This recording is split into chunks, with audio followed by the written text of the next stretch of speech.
Selamat pagi Sobat Mako, apa kabar hari ini? Semoga senantiasa selalu dalam keadaan sehat. Dan pagi hari ini saya Vivin Citra hadir untuk menemani Sobat Mako semua dan spesial langsung ditemani oleh Bante. Kita sapa dulu, selamat pagi Bante. Selamat pagi, semoga bahagia semua. Amin, sehat selalu ya Bante ya? Alhamdulillah. Oke, ya Bante, ini kan kita memperingati Hari Waisak ya. Sebenarnya saya penasaran, makna dari Waisak sendiri itu seperti apa sih Bante?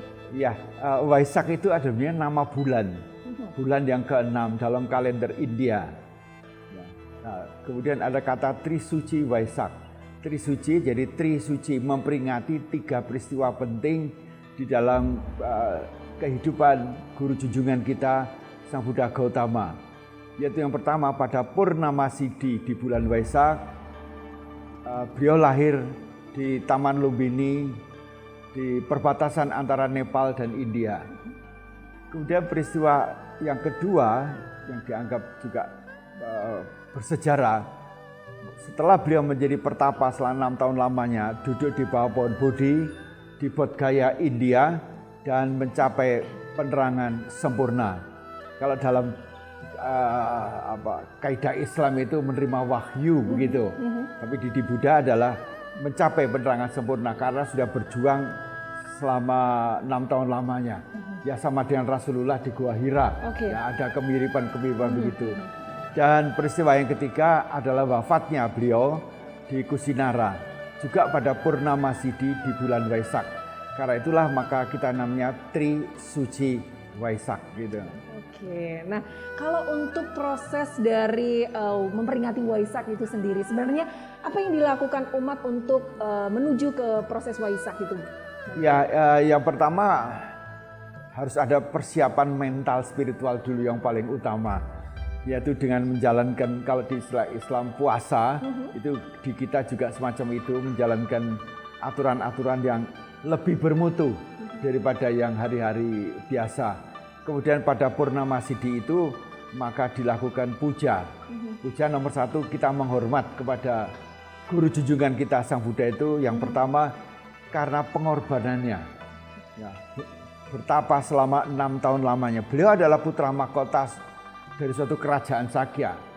Ya, kok mau-maunya ya, punya kerajaan, putra punya pangkat, punya jabatan, punya kekayaan, punya istri, punya anak, mau ditinggalkan. Nah, sedangkan umat-umat biasa rebutan tahta, rebutan harta, rebutan wanita. Nah, ini yang kita harus penghormatan kepada guru junjungan kita itu. Kalau beliau tidak berjuang melepaskan duniawi itu dan membabarkan ajarannya pada kita semua, maka kita tidak bisa mewarisi nilai-nilai spiritual yang usianya sudah 2600 tahun lamanya gitu. Oke, nah Bante, untuk kali ini memperingati Hari Waisak adalah di tengah pandemi. Kita tahu semua ya, di berbagai negara juga mengalami hal yang sama. Kalau di sini sendiri, seperti apa sih proses atau cara memperingatinya di tengah pandemi ini? Apakah berkegiatan sama seperti sebelumnya atau ada batasan? Iya, dunia memang dilanda pandemi, ya, bahwa wabah ini merebak ke seluruh dunia. Zaman dulu juga sudah ada. Ya, kalau kita mengatakan esuk loro bengi mati, bengi loro esuk mati, namanya pagebluk. Pagebluk, iya. Itu sudah zaman dulu dan ini akan berulang terus-menerus karena dunia memang tidak kekal. Dunia selalu berubah. Kematian bisa datang setiap saat, mau perorangan, per kelompok ataupun seluruh dunia. Untuk itulah maka kita harus waspada bahwa dunia ini rusak tidak lain karena perilaku manusianya sendiri, merusak tatanan dan keserasian alam dan manusianya. Nah, ini yang diingatkan oleh ini loh, dampak kelakuannya. Ini disebut sebagai hukum karma, hukum sebab akibat yang saling bergantungan. Ya, bahwa kerusakan alam ini adalah dimulai dari kita sendiri. Kalau kita mau memelihara alam serta isinya secara harmonis, seimbang, maka tentu bahwa musibah itu tidak mudah datang. Tidak mudah datang. Nah, bagaimana kita menyikapinya dalam sana? Kembali pertapa Gautama yang menjadi calon Buddha itu 6 tahun bertapa. Nah, kita sekarang dalam suasana pandemi ini selayaknya juga mengikuti perjalanan beliau bertapa. Hidup secara samadhi, sederhana, mengurangi kenikmatan-kenikmatan indrianya, dan tidak kalah pentingnya berbuatlah kebaikan dan kebajikan lebih banyak kepada orang-orang sekitar Anda. Itu yang paling pokok intinya, menahan diri ya. Seperti para biku ini ya. Pakaiannya sederhana, Anda juga sederhana. Makan seadanya, Anda makan seadanya. Di rumah saja, karena kami juga di wihara saja selama setahun kami nggak pergi-pergi jauh ya. Kalian pun kemudian yang tidak kalah pentingnya, bina kasih sayang dalam rumah tangga dan sekitarnya. Jangan karena adanya pandemi jadi padu.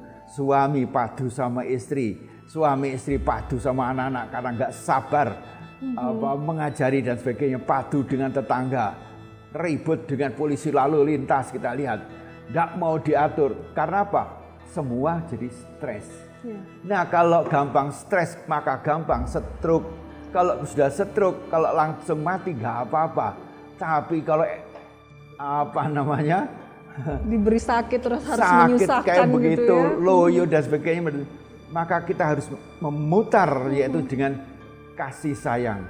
Karena itulah maka kami membuat tema Waisak tahun ini adalah cinta kasih membangun keluhuran bangsa. Keluhuran bangsa dimulai dari keluhuran pribadi, kemudian menjadi keluhuran rumah tangga, keluhuran masyarakat dan keluhuran bangsa. Ini sangat penting sekali. Cinta kasih, bukan saling membenci. Jangan pakai hoax, jangan hate speech, kata-kata penuh kebencian. Terutama kami sebagai pimpinan agama harus lebih lembut mengajarkan agamanya. Bukan dengan kekerasan, bukan dengan bagaimana kita merukunkan. Ayo, suasana pandemi sekarang kayak begini, tidak lain adalah sesama manusia bergandengan tangan dengan kasih sayang mengatasi masalah dunia. Luar biasa ya, dan memang dengan cinta kasih akhirnya menghindari yang namanya padu tadi ya. Oke, padu. Kalau itu padu ya? itu berpaduan. Oh. Kalau padu artinya berkelahi. Bertengkar berarti ya, bahasa Bante. Jawa itu unggul, iya. ada do. Nah, ini yang harus banyak belajar berarti Citra Bante. Oke, baik Bante. Kalau biasanya nih, ritual seperti apa sih yang dilakukan oleh umat Buddha dalam menyambut Waisak ini? Ya, yang pertama tadi saya katakan nomor 1 adalah menjaga kesusilaan, menjaga moralitas dengan melaksanakan 8 aturan yang lebih unggul, lebih tinggi. Supaya apa? Kebersihan batin itu siap menerima berkah Waisak. Karena kekuatan dalam Islam, kekuatan ilahi itu turun kalau kita bersih. Kalau kita itu tidak bersih, mana mungkin yang bersih dari atas itu turun. Karena itu harus disinkronkan. Jadi di dalam merayakan Waisak itu bukan dengan cara mengumbar kesenangan-kesenangan indriawi, tapi lebih bagus adalah menenangkan diri, menghindarkan dari kenikmatan-kenikmatan indriawi, lebih banyak tune in dengan keluhuran atau kerohanian itu. Yaitu dengan melakukan meditasi terutama. Di samping puja, memuja, menghormati guru junjungan kita, berterima kasih atas ajaran yang telah diberikan, petunjuk yang diberikan, kemudian tidak lain sekarang kembali kepada dirinya sendiri, membersihkan batinnya dan melakukan samadhi, ya, mengheningkan cipta, memusatkan pikiran-pikiran kita kepada yang Maha Kasih, Maha Penyayang. Jadi dalam kehidupan kita, Maha Pengasih, Maha Penyayang itu lebih utama, bukan Maha Kuasanya yang ditekankan. Karena saya kuasa, saya menjadi diktator, memaksakan kehendaknya. Lebih banyak kasih dan sayang, itulah akan meningkatkan keluhuran bangsa itu. Oke, nah ini pernah Bante, saya ketika berjalan di satu daerah seperti itu, kemudian memperingati Hari Waisak, para Bante itu kan berbaris, ini kalau Citra salah mohon dikoreksi ya Bante, Ya, berjalan berbaris, kemudian umat memberikan apa yang mereka miliki seperti itu. Apakah itu juga termasuk salah satu ritual menyambut Waisak? Sebenarnya ritual itu memang sengaja digaungkan pada waktu Waisaknya. Tapi itu sebenarnya perilaku biku sebenarnya tiap hari. Nah, tiap hari sebenarnya. Tetapi karena rumahnya jauh dan sebagainya, setiap hari umat datang ke wihara. Karena para biku makan itu kalau diberi. Ini jubah juga diberi oleh umat. Makanan diberi oleh umat. Tempat tinggal gubuk juga diberi umat. Kami ini fakir miskin. Dikatakan fakir karena kita itu untuk makan besok pun nggak tahu. Siang ini saya juga tidak tahu mau dikasih makan apa enggak oleh penghuni wihara ini. Kalau nggak dikasih makan, itu salah kami. Nggak bisa mendidik umatnya. Keterlaluan gitu. Jadi kami itu fakir untuk makan besok enggak tahu. Apalagi makan lusa. Kemudian kedua adalah kami hidupnya tergantung dari umat. Karena itu pun karena kami hidupnya tergantung dari umat, maka tokoh agama ini juga kami ini ya harus bisa memberikan sesuatu pada umat. Kami tidak mempunyai harta. Ya karena miskin dari fakir, miskin tidak punya harta saya. Jubah cuma 2 setel. Ya, uang juga enggak tidak disimpan, cincin dan sebagainya itu tidak boleh pakai. Kami miskin. Apa yang kita bisa berikan? Moralitas. Contoh bagaimana berperilaku yang baik, contoh bisa hidup sederhana, contoh bisa hidup bahagia, rukun dengan sekitarnya. Itu yang bisa diberikan oleh para biku. Nah, setiapnya kalau di negara-negara Buddhis itu, para biku sudah jam 5 atau 6, itu sudah mulai keluar wihara membawa bowl, membawa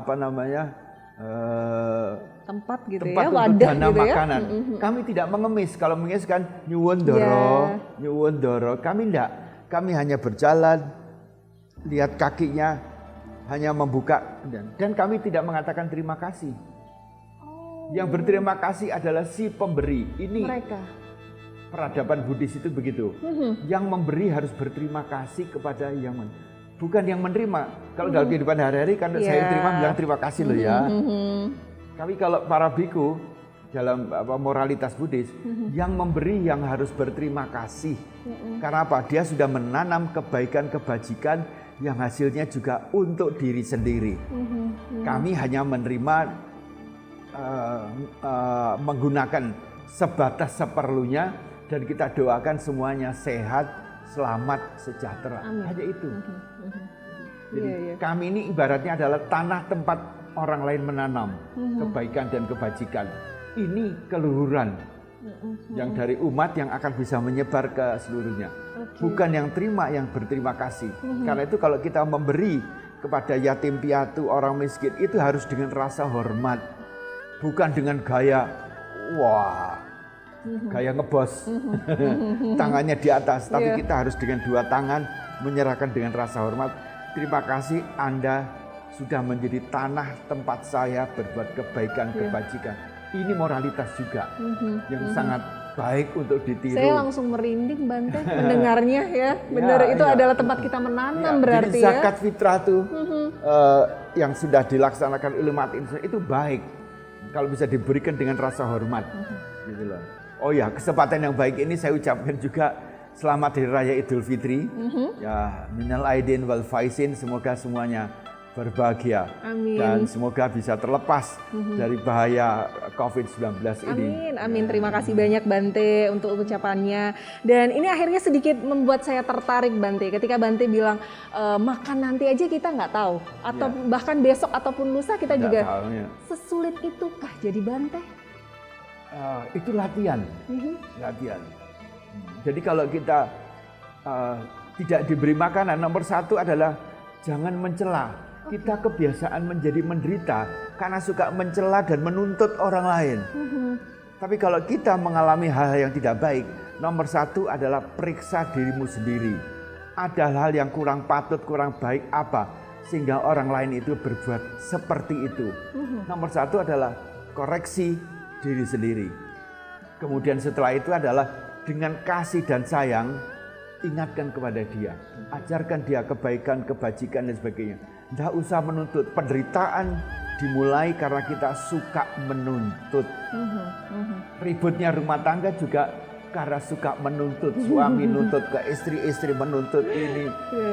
Tapi kalau mengatakan, iya, kewajiban saya sebagai suami apa yang belum saya penuhi. Gitu. Si istri juga begitu. Kalau ada begitu, ini remnya untuk keributan. Remnya untuk tidak cekcok padu tadi itu. Tapi ini bisa dilakukan kalau dimulai dengan memiliki cinta kasih dan kasih sayang. Sudah itu cinta kasih dan kasih sayang ini wajib kita berikan pada orang yang di hadapan kita. Oke. Nah, berarti bisa dibilang bagaimana ya Bante caranya untuk bisa menjadi seorang Bante, menanggalkan semua kehidupan duniawi untuk lebih kita berpasrah, berserah diri, itu harus seperti apa Bante? Ini peringatan yang bagus Ibu. Kenapa demikian? Ingat, kematian adalah pasti datang. Waktu mati, anak istri ditinggal. Apa yang almarhum apa enggak nangis itu? Harta ditinggal. Semuanya ditinggal. Nah, kalau bisa latihannya seperti saya. Latihannya mulai sekarang. Harus wani cucul, berani melepas. Kalau kita enggak lepas, kalau seorang manusia masuk kamar mandi itu kan selalu melepas semua. Langsung bersiul-siul, nyanyi-nyanyi. Itu apa? Enteng. Bebannya mulai hilang. Nah, kita itu hidup seringkali menaruh beban terus-menerus. Beban mencari kekayaan yang tidak ada batasnya. Mencari jabatan yang tidak ada batasnya. Mencari kepopuleran yang tidak ada batasnya. Mencari kesaktian yang tidak ada batasnya. Ujung-ujungnya apa? Semua dicucul. Karena itulah mengapa seringkali orang itu meninggal dunia dengan rasa berat sekali. Di alam yang baru pun seringkali gentayangan. Bolak-balik mendatangi anggota keluarganya. Karena apa? Gak ikhlas. Karena itulah di dalam kitab suci Al-Quran pun al-ikhlas itu penting. Ikhlas melepas, ikhlas melepas. Itu akibatnya apa? Hidupnya ringan, mukanya cerah, badannya sehat, imunnya meningkat, virus nggak datang. Dia nggak berani, ini makanan nggak cocok buat saya. Inilah ajaran-ajaran Buddha itu sangat sederhana dan sangat dekat dengan budaya anak negeri itu. Baik. Saya jadi penasaran nih sebenarnya ya Sobat Mangku ya. Kehidupan seorang Bante itu setiap hari seperti apa sih Bante? Ya kami kalau sudah sebelum azan bunyi kita sudah azan subuh pun kami sudah bangun. Karena apa? Dalam keadaan oksigennya yang masih banyak, itu kekayaan. Kita memperoleh kekayaan cuma oksigen. Anda bayangkan orang yang kena COVID bayarnya berapa? Mati kalau nggak ada oksigen. Tapi waktu kita hidup sangat tidak menghargai oksigen. Karena itu waktu pagi hiruplah oksigen. Fisik dulu disehatkan. Sudah gitu kita beribadah, sembahyang. Oksigen yang kedua itu apa? Ajaran keilahian. Ajaran dari Tuhan, ajaran dari Buddha. Itu yang kita lakukan dengan mengingat-ingat. Sudah itu kita melakukan meditasi. Menenangkan pikiran, menenangkan perasaan. Nah, baru setelah itu jam 6 kita selesai melakukan istilahnya puja bakti. Udah itu selesai. Kalau kami mulai jam 6 itu makan. Berasal dari pemberian orang. Memang umatnya seringkali belum datang, tapi ada juga kayak tadi pagi sudah ada yang datang. Atau mereka sudah kirim dana, uang. Sehingga ada tim yang memasak di sana. Gitu. Tapi kalau banyak orang yang berdana kita tidak masak. Tapi kalau kita kan 100 orang penghuninya dalam wihara ini. Semua pakai jubah. Sudah itu kita makan, mendoakan donatur-donatur itu semoga mereka itu selamat, sehat, sejahtera, dan juga tidak dilupakan doa kepada leluhur. Nah ini dilupakan. Yang mati itu bukan telah mati, kita doakan. Semoga mereka juga berbahagia di alamnya yang baru. Ya itu. Kemudian setelah itu selesai, semua mencuci bowlnya masing-masing. Selesai, kemudian kita mulai kerja bakti. Kerja bakti itu membersihkan wihara, ngepel dan sebagainya. Dengan maksud apa? Fisiknya. Jadi nomor satu spiritualnya, kemudian fisiknya dengan makan, sudah itu. Yang ketiga, kerja fisik lagi. Yang keempat, menikmati sinar matahari, vitamin D. Tidak langsung setelah itu langsung tidur. Wah, paling enak itu. Iya benar-benar. Menikmati sinar matahari, kali ini ada vitamin D3 yang membuat kita imunitasnya tinggi. Sampai ini setelah itu siang mulai mencuci jubah dan sebagainya. Kemudian istirahat sebentar, mulai jam 11 kita mulai makan lagi. Ibu bisa membayangkan, jam 6 pagi makan, jam 11 lagi makan. Baru makan. Nah, itu kan sudah tidak enak, perut masih kenyang. Jadi apa? Kita harus mengatur porsinya makan pagi. Kalau pagi banyak, siangnya sedikit-sedikitkan. Kalau paginya sedikit, siangnya sedikit. Setelah jam 12, kami tidak boleh makan. Hanya boleh minum sampai subuh. Sampai subuh? Sampai subuh. Mohon maaf, kira-kira tidak lapar Bante? Lapar itu karena berpikir. Ibu waktu berpuasa kemarin, kok waktu siang kok nggak lapar ya? Karena pikirannya tidak mengatakan ini bukan waktu makan. Enggak, lapar. Tapi kalau hari-hari biasa, baru jam 12 sudah kelingian. Karena lihat jam 12 waktu saya makan, mulai perut ini nuntut. Jadi mulainya adalah kami tidak berpikir, karena itu hanya minum. Nah, kalau pagi hari, ya, jam 6 itu, makan pagi dalam bahasa Inggrisnya apa, Bu? Breakfast. Breakfast. Breakfast. Fast itu artinya puasa. Fast, bukan cepat. Ya, puasa, fasting. Break itu apa? Memutus. Jadi sarapan itu memutus puasa tidak makan malam. Itu dari bahasa Inggris. Kenapa demikian? Makan malam itu nggak penting. Karena apa? Energi itu nggak terus mau tidur. Makan siang dan pagi itu wajib karena apa? Dipakai energi ini untuk berproduksi. Ya. Kalau sudah malam itu sudah gelap, kerjaannya sudah kosong, sudah santai, pengennya makan enak, itu memang nyaman. Habis makan kemudian tidur. Ngorok, ngiler. Nah, itu yang mengakibatkan penyakit. Maka para biku itu ya malam tidak makan, hanya minum saja. Bahkan susu pun tidak boleh karena itu termasuk food. Dan tidak ada rasa lapar. Ya, siang itu cukup. Apalagi para biku kegiatan fisiknya tidak banyak, tidak mencangkul, tidak keluyuran, tidak lari-lari dan sebagainya itu. Jadi tidak membutuhkan banyak energi. Jadi kita hidup secara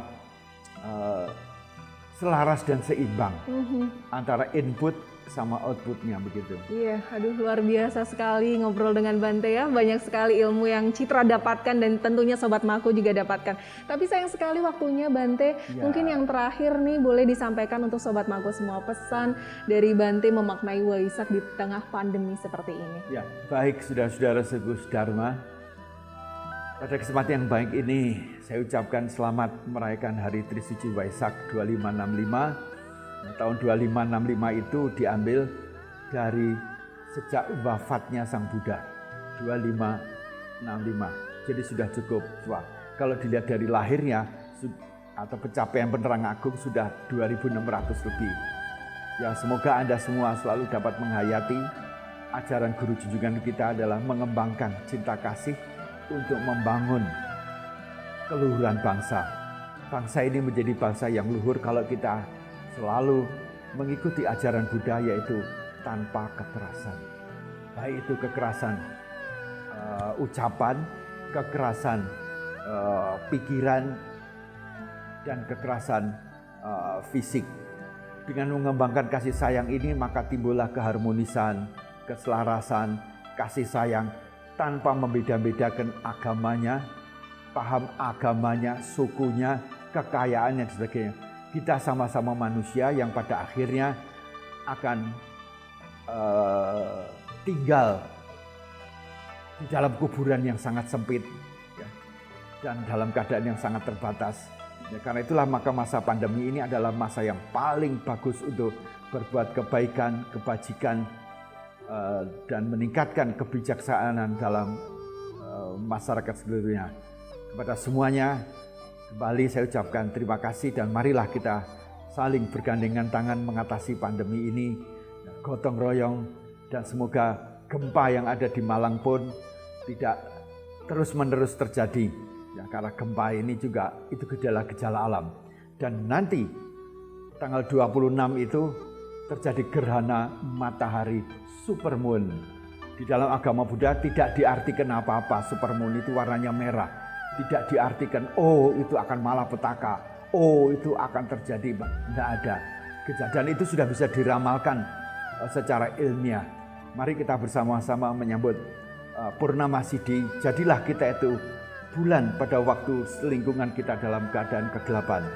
Jadilah kita itu matahari yang selalu memberikan energi, bangkit, bergerak kembali untuk kesejahteraan dan kebahagiaan bersama. Jadilah kita bintang, meskipun kecil, tetapi menjadi arah pedoman orang-orang atau terutama nelayan kemana mereka harus pergi. Semoga Yang Maha Pengasih dan Maha Penyayang memberikan kekuatan, perlindungan, dan berkah kepada kita sekalian. Terima kasih. Oke, baik. Sekali lagi terima kasih banyak Bante dan selamat memperingati Hari Raya Waisak. Baik. Oke, Sobat Mako, demikianlah obrolan Citra dengan Bante dalam rangka memperingati Hari Raya Waisak. Dan satu hal yang saya petik tadi, bahwasanya memang bersyukur, menebarkan cinta kasih adalah sesuatu hal yang harus kita lakukan. Dan tadi mengutip kata-kata Bante, bahwasanya jangan pernah berharap untuk kita mendapatkan ucapan terima kasih, tapi disitulah cara kita untuk menanam kebajikan. Akhirnya saya Vivin Citra pamit undur diri. Sampai jumpa.